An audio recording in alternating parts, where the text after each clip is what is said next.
दोस्तों, बेनमाजी को कब्र में 3 सजाएं दी जाती हैं।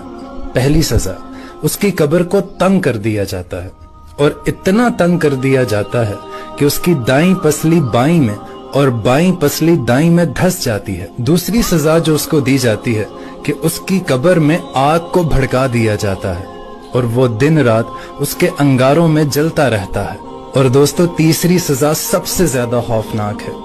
उसकी कब्र में एक गंजा सांप मुसल्लत कर दिया जाएगा जिसका नाम अशजाउल अकरा होगा।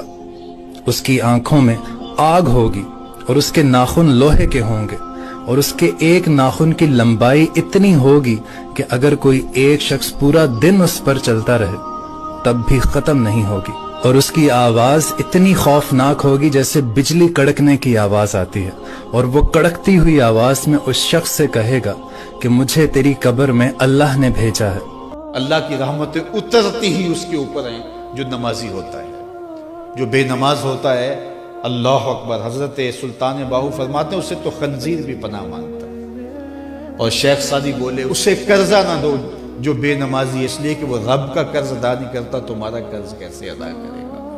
और बात है, मन तरक सलात मुतअम्मिदन फकद कफरा जिहारा, फरमाया जिसने जानबूझकर नमाज छोड़ी गोया उसने एलानिया कुफ्र किया। क़यामत के दिन बंदे से सबसे पहला सवाल नमाज का होगा। कुरान बताता है कुछ लोग खींच के घसीट के जहन्नम को ले जाए जा रहे होंगे। लोग उनको मिलेंगे, उनको कहेंगे मा सलककुम फी सक़र, तुम जहन्नम को क्यों जा रहे हो, क्या हुआ? तो वो क्या कहेंगे? लम नकु मिनल मुसल्लीन, हम नमाज नहीं पढ़ा करते।